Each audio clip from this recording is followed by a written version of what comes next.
Work culture ফেরাতে পুরসভায় হঠাৎ হাজির বিধায়ক, দেখেই রেগে গেলেন চেয়ারম্যান, বললেন ওনার এখতিয়ারে পড়ে না। ওয়ার্ক কালচার নেই বলে 6 কোটি টাকা কর আদায় বাকি পুরসভার দাবি বিধায়ক অসিত মজুমদারের। স্বাস্থ্য দপ্তরের পুর পরিষদ জয়দেব অধিকারীর সঙ্গে তীব্র বিতণ্ডায় জড়ালেন চেয়ারম্যান।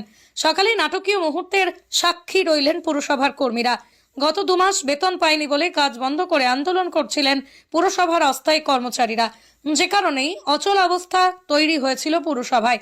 জঞ্জালে ভরেছিল শহর। অবশেষে মুখ্যমন্ত্রীর হস্তক্ষেপে রাজ্য সরকারের 3 কোটি টাকা দেওয়ার আজ সেই বকেয়া বেতন দেওয়া হবে কর্মীদের।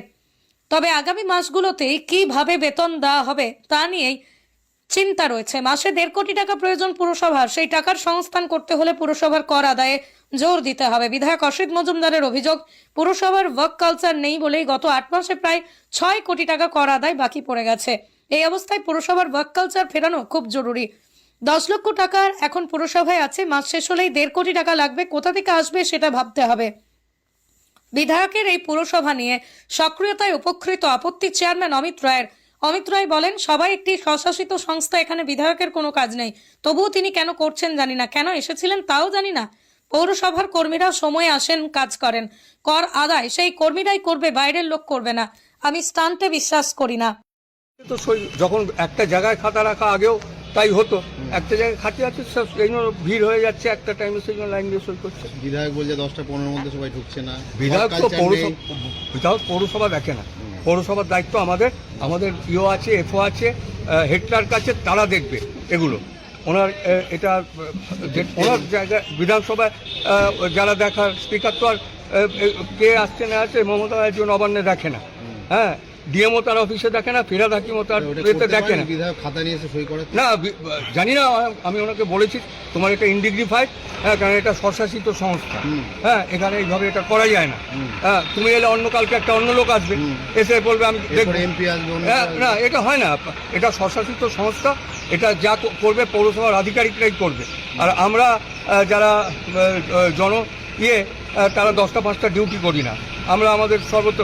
ফিরোজ হাকিমের কথা আগেও বলেছেন, কিন্তু সরকারি যারা এখানে কাজ করছে, হ্যাঁ, পুরসভা, তাদের তো সময় আসা উচিত। হ্যাঁ, সময় আসে তো। ক্যাজুয়ালরা একটা আলাদা জায়গায় করে, যারা স্টাফ তারা সবসময় তারা সময় আসে, যারা আসে না তাদের সেখানে বার হয়ে যায়। ওয়ার্ক কালচার নেই, টাকা কালেকশন হচ্ছে না। ওয়ার্ক কালচারটার সাথে টাকা কালেকশনের কি সম্পর্ক? টাকা কালেকশন, যারা বিভিন্নভাবে টাকা পাওয়া যায় তারা টাকা সেই কালেকশন করে, কিন্তু টাকা বাইরের লোক কালেকশন করবে না। টাকা পৌরসভার যারা আধিকারিক আছে, পিডব্লিউডির যারা আধিকারিক আছে, তারা যেখানে যেখানে বিভিন্ন দপ্তরের টাকা কালেকশন তারা করবে। 6 কোটি টাকা ডিউ পড়ে আছে বলতে। ডিউ তো পশ্চিমবঙ্গ সরকারের কাছেই তো ডিউ পড়ে আছে, যারা এখানকার অফিসগুলো, সে লিস্ট আমরা ডিএম এর কাছে পাঠিয়ে দিয়েছি।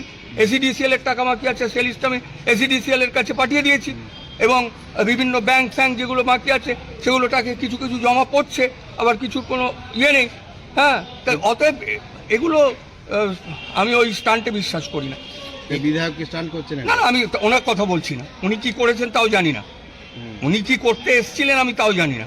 এবং উনি কি, আমি ওনাকে বলেছি যে তুমি দয়া করে, হ্যাঁ, যে খাতা যাদের দেখা কর্তব্য তারাই দেখবে, তোমার পক্ষে এটা ইনডিগনিফাইড, হ্যাঁ, কারণ এটা স্বশাসিত সংস্থা, এখানে তুমি এসে তো যেটা করো আরো অন্য লোকে আরম্ভ করে দেবে, অতএব এটা গ্রহণযোগ্য নয়। পুরসভার পুরোটাই তো আভ্যন্তরীণ বিষয়, একদম আভ্যন্তরীণ বিষয়। দাদা বলছে অভিভাবক পৌর কর্মচারী পৌরসভা কে বলছে অভাব রয়েছে? বিধায়ক বলছিল, উনি বলেছেন, ওনার কথা ওনার কাছে উনি বলবেন, সেই জবাব তো আমি দিতে পারবো না। অভিভাবক আছে, সব আছে, কারোর কিছুর অভাব নেই। সেই